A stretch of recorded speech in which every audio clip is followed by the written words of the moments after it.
क्या आप जानते हैं भगवान जगन्नाथ का असली रूप यह लकड़ी की मूरत नहीं बल्कि एक चमकता हुआ नीला पत्थर था जिसे नीलमाधव कहा जाता था। आखिर वो दिव्य पत्थर गायब कहाँ हो गया और भगवान अधूरी मूरत में क्यों बदल गए? यह कहानी मालवा के राजा इंद्रद्युम्न से शुरू होती है। उन्हें पता चला कि ओडिशा के घने जंगलों में भगवान विष्णु साक्षात नीलमाधव के रूप में पूजे जाते हैं। राजा ने अपने मंत्री विद्यापति को खोज पर भेजा। विद्यापति जंगलों में भटकते हुए आदिवासी सरदार विश्ववसु तक पहुंच गए, जो गुफा में गुप्त रूप से नीलमाधव की पूजा करते थे। विद्यापति ने सरदार की बेटी से शादी की और जिद करके गुफा देखने की बात मनवा ली। सरदार ने शर्त रखी कि वे उनकी आंखों पर पट्टी बांधकर ले जाएंगे, लेकिन विद्यापति ने चालाकी की। उन्होंने रास्ते में चुपके से सरसों के बीज गिरा दिए। कुछ दिनों बाद जब बारिश हुई तो सरसों के पौधे उग आए और विद्यापति को गुफा का रास्ता मिल गया। उसने तुरंत राजा को खबर दी। राजा इंद्रद्युम्न अपनी विशाल सेना लेकर घमंड के साथ भगवान को लेने पहुंचे, लेकिन उनके वहां पहुंचते ही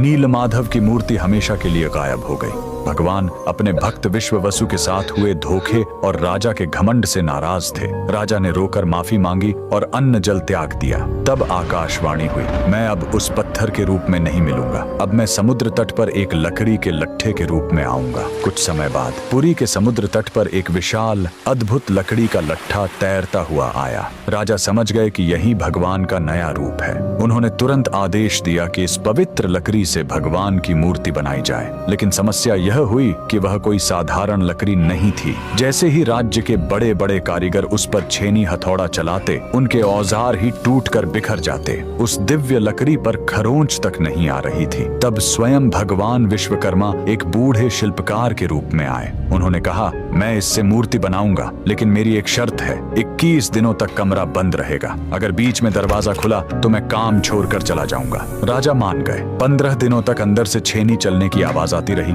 लेकिन फिर सब एकदम शांत हो गया। रानी गुंडिचा को लगा कि बूढ़ा शिल्पकार शायद अंदर मर गया है। घबराहट में उन्होंने दरवाजा खोल दिया। अंदर देखा तो शिल्पकार गायब था और वहां भगवान जगन्नाथ, बलभद्र और सुभद्रा की अधूरी मूर्तियां थीं। राजा बहुत दुखी हुए, लेकिन तभी भगवान ने संकेत दिया कि वे इसी अधूरे रूप में रहकर भक्तों को दर्शन देना चाहते हैं। यही कारण है कि आज भी हम भगवान के उस अधूरे लेकिन सबसे प्यारे रूप की पूजा करते हैं। कमेंट्स में जय जगन्नाथ जरूर लिखें।